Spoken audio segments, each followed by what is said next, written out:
Road ঘাটে চলতে গেলে তো অনেক ধরনের অনেক বিপদ আপদ আসে। ওনার উপর দিয়ে চলে গেল, পরে আর ওনারে পাওয়া গেল না। পরে অনেক রাস্তা আসার পরে। সুপ্রিয় দর্শক মণ্ডলী, আমরা এখন কথা বলবো একজন রিয়েল বাস পাইলট, যাহাকে আমরা বলি বাস চালক, বাস পাইলট আমিনুল ভাইয়ের সঙ্গে। আসসালামু আলাইকুম আমিনুল ভাই, সালাম। কেমন আছেন ভাইজান? আছি ভাই, আল্লাহ আমাকে ভালো আছে। যদি আপনার মূল্যবান সময় নষ্ট করে একটু কথা বলতেন। বলেন। আমিনুল ভাই, এই পরিবহন জগতে আপনি কত বছর যাবত আছেন ভাইজান? আমি 2007 থেকে আছি আমি। 2007? জি। আচ্ছা, আপনি কোন কোন পরিবহন চালাইছেন এই যাবত? আগে তো আপনার ছিল ওই যে আমরা লোকাল বাস চালাইছি, মা রোডে চালাইছি, ইলিশ চালাইছি, আছে লোকালি বেশি চালাইছি, সার্ভিস খুব কম। আচ্ছা আচ্ছা। আর কোম্পানি চাকরি বেশি করছি, মালিকানা দিন আর কি গাড়ি চালাইছি বেশিরভাগ। আচ্ছা, এই বাংলাদেশের প্রেক্ষাপটে কোন কোন ইঞ্জিন আর কি, কোন চেসিস ভালো মনে করেন আপনি আপনার অভিজ্ঞতায় আর কি? একমাত্র চেসিস ভালো হলো সবচেয়ে হিনো কে ওয়ানজে এখন তো ওয়ানজে নাই, এখন হলো 8K 8J ওয়ানজে এখন আর ইম্পোর্ট হয় না বাংলাদেশে। না সেটা নাই, সেটা বন্ধ হয়ে গেছে।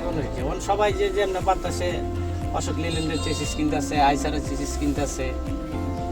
আচ্ছা আচ্ছা কিনা ওগুলাতে বডি করে বানাইতেছে। আচ্ছা আচ্ছা। তো আপনার আর কিছু পরিবহন আছে যারা বাইরে থেকে বাস ইম্পোর্ট করে আনছে, যেমন স্কেনিয়া, গ্রিন লাইনে কিছু গাড়ি আছে, সোহাগে কিছু গাড়ি আছে, হানিপে কিছু গাড়ি আছে, ওনারা কিছু গাড়ি ইম্পোর্ট করে আনছে। এই আচ্ছা আচ্ছা। আর আপনার একটু ভয়ঙ্কর কোনো অভিজ্ঞতা বলেন, যেমন ডাকাতি বা অ্যাক্সিডেন্টের ভয় বা ওভারটেক করতে গিয়ে কোনো ঝুঁকি, হ্যাঁ, অথবা আপনার সঙ্গে যাত্রীরা কোনো অশোভন আচরণ করছে, এরকম কোনো কিছু জীবনে ঘটলে একটু আমাদেরকে অভিজ্ঞতাটা শেয়ার করেন সংক্ষেপে। এরকম রোড ঘাটে চলতে গেলে তো অনেক ধরনের অনেক বিপদ আপদ আসে। একবার আমি থেকে আসছিলাম, ওই আমার যে ওস্তাদ ছিল উনি ইলিয়টগঞ্জ এক্সপ্রেস চালাইতো, সায়দাবাদ থেকে, মিনি বাসের মতোই তেমন একটা বন্য, ওনার বাবাও চালাইতো। এখন আমার ওস্তাদ আছে এশিয়ার কোন চালায়। ওই থেকে আসার পরে দাউদকান্দি থেকে একটা দুর্ঘটনা ঘটে, আমার হাতেই ঘটে।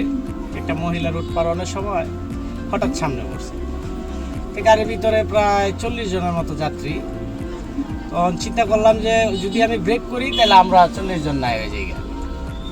আচ্ছা। পরে ওইভাবেই ওনার উপর দিয়ে চলে গেল, পরে আর ওনারে পাওয়া গেল না। পরে অনেক রাস্তা আসার পরে একটা নোহা গাড়ি আমারে ধরার পরে আমারে গাড়ি চাপাইলাম, চাপানোর পরে যাত্রী সবাই মতো চলে গেলো, আমার থানায় নিয়ে গেল।